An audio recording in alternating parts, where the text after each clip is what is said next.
آپ تمام لوگوں سے یہ گزارش ہے کہ 30 نومبر کے دن اپنے ایک ووٹ کا استعمال کریے اور مجلس اتحاد المسلمین کے امیدواروں کو اور کاروان کے اسمبلی حلقے کے امیدوار کو آپ اپنی دعاؤں سے اپنے اتحاد سے ووٹ ڈال کر دوبارہ یہاں سے کوثر محی الدین کو آپ کا رکن اسمبلی منتخب فرمائیے۔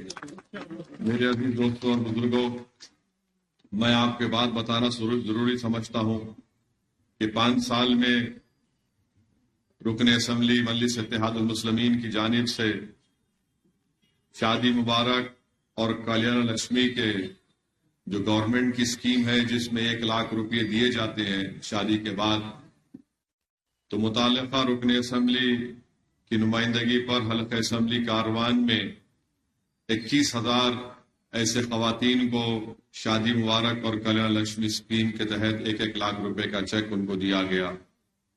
وہیں پر آسرا پینشن حلقہ اسمبلی کاروان میں 11,000 لوگوں کو آسرا پینشن مل رہا ہے۔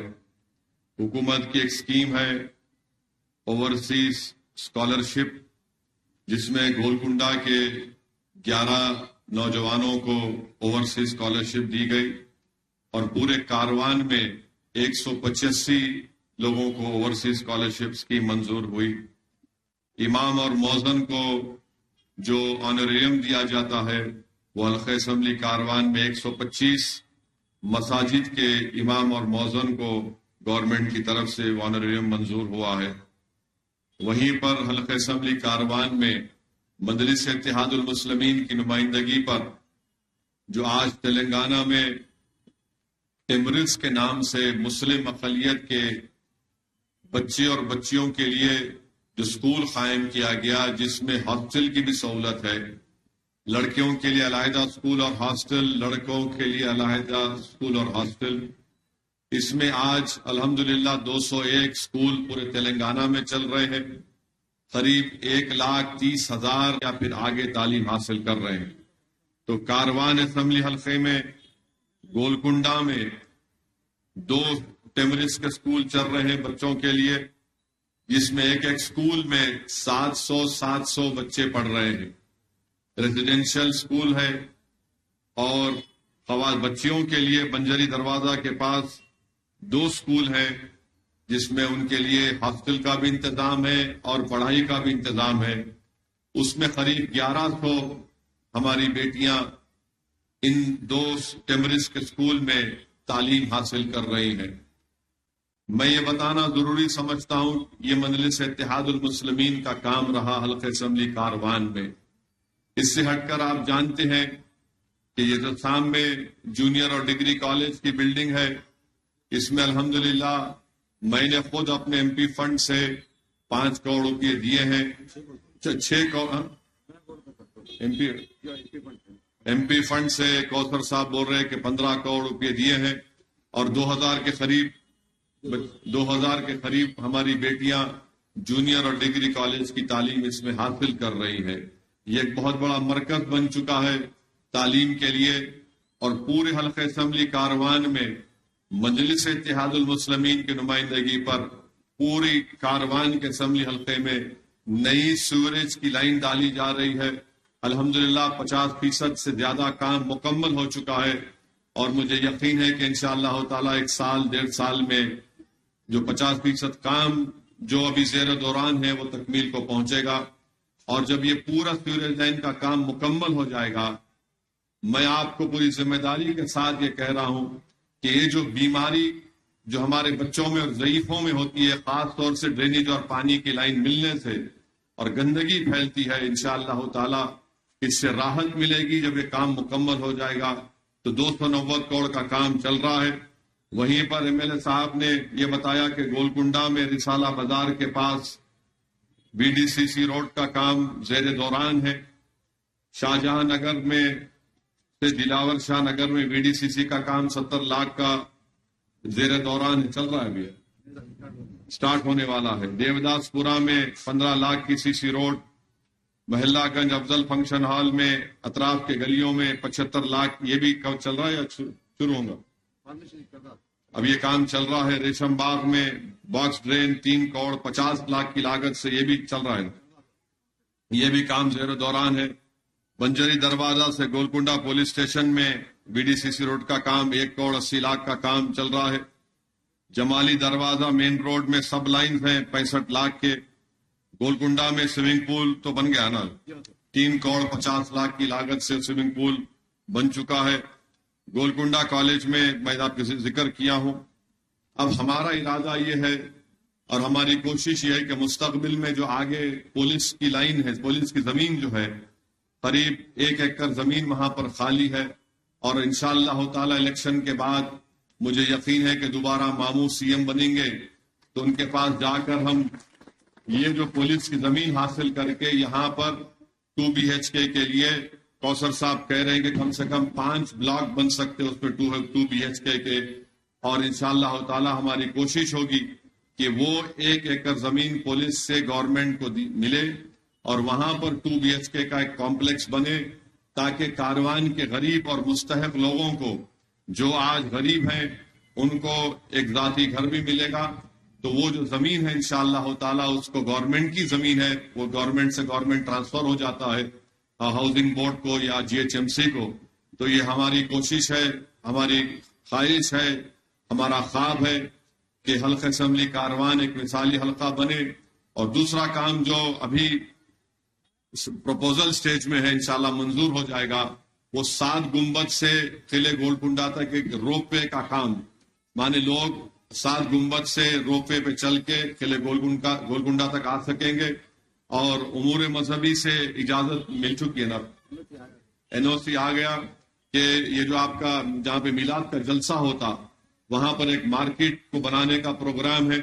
تو یہ قلعے گولکنڈا کی حد تک یہ مجلس اتحاد المسلمین کا پروگرام ہے، میں آپ کو جو بتا رہا ہوں، اور مجھے یقین ہے کہ انشاءاللہ تعالی یہ پورے کام مکمل ہوں گے۔ روڈ وائڈننگ کا کام ہے محمدی لائن کے انٹرنس سے لے کر، وہ ضرور یہ کام کروانا، ورنہ آنے والے سالوں میں وہاں پہ آپ چل بھی نہیں سکیں گے۔ تو یہ ایک مجلس کا ایک پروگرام ہے جو انشاءاللہ تعالی آپ کا تعاون، آپ کی دعائیں رہی تو ضرور مجلس اتحاد المسلمین ان ترقیاتی کام کو انجام دے گی۔ تیسری اہم بات یہ ہے کہ جو سیاسی بات میں آپ کے سامنے رکھ رہا ہوں، مجلس اتحاد المسلمین سے مخالفت کیوں کی جاتی ہے؟ مجلس سے مخالفت اگر کانگریس اور BJP کرتی ہے تو ایک ہی بنیاد پر کرتی ہے، ان کو یہ بات ہرگز قابل قبول نہیں ہے کہ یہ سیاسی جماعت نے اقلیتوں میں، دلتوں میں اور کمزوروں میں ایک سیاسی شعور کو بیدار کیا اور ان کو بتایا کہ سیاسی طاقت کے ذریعے آپ کیا حاصل کر سکتے ہیں۔ آپ دیکھ لیجئے، میں کئی مثالیں آپ کے سامنے رکھ سکتا ہوں۔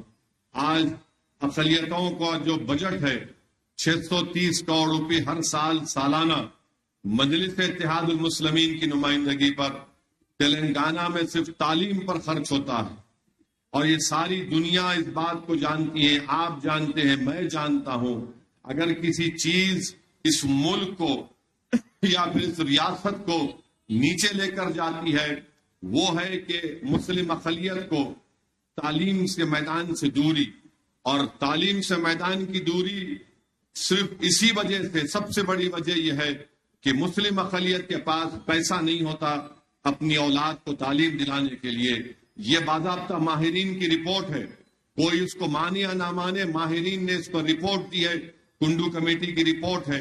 آپ مجلس جو کام کر رہی ہے تعلیم کے میدان میں، آپ سوچئے کہ 80,000 ہمارے بچے اور بچیاں 12 پاس کر کے نکل چکی ہیں، اب وہ آگے پڑھ کر جب عملی میدان میں آئیں گی تو ہمارے اور ان کے گھروں سے جہالت کا خاتمہ ہوگا، ان کے پاس ایک طاقت ہوگی، علم کی طاقت ہوگی، وہ باشعور رہیں گے، اپنے حقوق سے واقف رہیں گے، وہ ناانصافی کو برداشت نہیں کریں گے، وہ استحصال کو برداشت نہیں کریں گے، وہ اپنے حق کے لیے لڑیں گے۔ یہ خوف ہے کانگریس اور BJP کو کہ یہ جو کام مجلس کر رہی ہے زمین کے اوپر، اس سے ان کو ڈر لگتا ہے کہ آنے والے 10 سال کے اندر یہ جو پڑھ کے بچے نکل رہے ہیں، یہ جو کالج میں ہماری بچیاں پڑھ کر نکلیں گی، یہ سماج میں ایک انقلاب کو برپا کریں گی۔ تو تو ان کو یہی چیز سے تکلیف ہے. یہ کل تک یہ سمجھ رہے تھے کہ سالار ملت علیہ الرحمٰ نے اپنی کوشش اور اپنی قربانیوں سے میڈیکل کالج کو قائم کیا, انجینئرنگ کالج کا قیام عمل میں لایا, MBA MCA school of architecture Salar نے قائم کیے. اب ان کو یہ پریشانی ہو گئی کہ آج مجلس حکومت کے پیسوں سے غریبوں کے بچوں کو تعلیم دلانے کا کام کر رہی ہے. اسی وجہ سے مجلس کی مخالفت کی جاتی ہے. دوسرا, ان کو ہرگز پسند نہیں ہے کہ آپ ایک سیاسی قیادت آپ کی بن رہی ہے, سیاسی لیڈر بن رہے ہیں.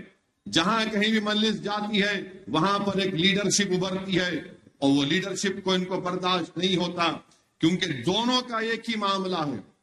پورے ملک میں بی جے پی مسلم اقلیت کو غائب کر کے رکھ دی سیاسی میدان سے. نہ کسی کو ٹکٹ دیتے, نہ ان کے 300 MP میں کوئی مسلم اقلیت کا ایک MP ہے, نہ کوئی مسلم وزیر ہے. اور یہی حال کانگریس کا. یہ صرف ان لوگوں کو پسند کرتے جو ان کی چاپلوسی کرتے اور ان کے سامنے آنکھیں اور گردن جھکا کر کھڑے ہوتے. ان کو اسد الدین اویسی جیسا کوئی پسند نہیں آتا جو ان کی آنکھ میں آنکھ ڈال کر لڑتا ہے, مطالبہ کرتا ہے اور سچائی کو بیان کرتا ہے. اسی لیے مجلس سے مخالفت کی یہ بھی وجہ ہے کہ یہ حیدرآباد سے نکل کر یہ کیوں جاتے اتر پردیش میں. آپ سنتے ہوں گے کانگریس والوں سے, یہ کیوں جاتے اتر پردیش کو. ارے بھائی, اتر پردیش کسی کی باپ کی جاگیر نہیں ہے, یہ بھارت کا حصہ ہے. مجھے آئین اس بات کی اجازت دیتا کہ میں کہیں بھی جاؤں. موڈی گجرات سے نکل کر اتر پردیش میں جا کر 2 بار MP بن سکتے. یہ راہل گاندھی امیٹھی کی سیٹ ہار کر کیرل کو جا کر الیکشن لڑ کے جیت سکتے.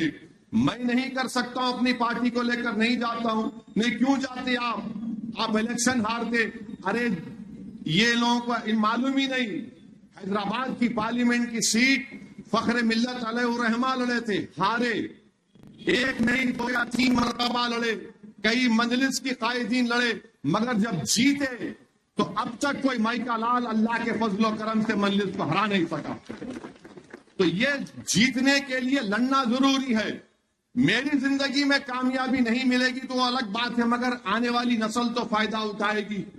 آج اتر پردیش میں آپ کو نہیں معلوم 6-7 جگہ پر مجلس کا بلدیہ کا چیئرمین ہے, سنبھل میں مجلس کا چیئرمین ہے, میرٹھ میں مجلس کو میئر کے لیے سماجوادی پارٹی BSP سے زیادہ ووٹ ملے.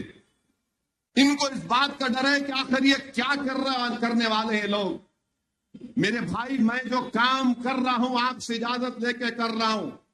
میں نے آپ کو 2014 میں کہا تھا کہ آپ کو ووٹ دینا ہے تاکہ ہم مجلس کے پیغام کو ملک کے کونے کونے میں لے کر جائیں گے. نہیں, آپ لڑتے ہارتے. ارے میرے بھائی, میرے نظریے میں دنیا میں کوئی ہار نام کی چیز میری ڈکشنری میں نہیں ہے.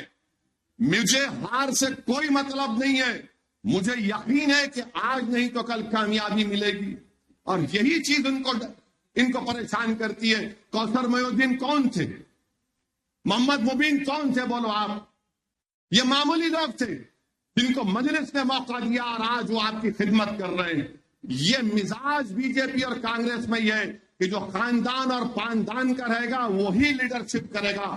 مجلس یہ نہیں مانتی. مجلس کہتی ہے کہ جو قابل ہوگا, جو زمین سے جڑا ہوا ہوگا, جس میں جذبہ ہوگا خدمت کرنے کا, ضرور اس کو موقع ملے گا. آپ اٹھا کر دیکھو, آپ جعفر حسین معراج کارپوریٹر تھے, آج MLA ہوئے. ماجد حسین 2 مرتبہ کا کارپوریٹر, میئر حیدرآباد کا, MLA کا الیکشن لڑ رہا ہے. انشاءاللہ MLA اللہ اس کو منتخب کرے گا. کوثر محی الدین کارپوریٹر تھے, 3ری مرتبہ MLA کا الیکشن لڑ رہے. ممتاز خان احمد پاشا قادری کارپوریٹر تھے, MLA بنے. تو یہ کام ان کو پسند نہیں آ رہا کہ آخر یہ کیوں کر رہے ہیں. میرے بھائی, یہ جو ذمہ داری اللہ کی طرف سے مجھے دی گئی ہے, آپ کی دعاؤں سے ملی ہے, تو مجھے تو کام کرنا ہے. اب بار بار یہ بولتے ارے بھائی آپ وہاں لڑے ہار گئے, وہاں لڑے ہار گئے. آپ کو بتانا چاہ رہا ہوں اتر پردیش میں 402 اسمبلی کی سیٹیں ہیں. کانگریس اور BSP 402 پہ لڑے, 1-1 سیٹ جیتے. ان کو کوئی نہیں پوچھتا کیسا لڑے ہارے.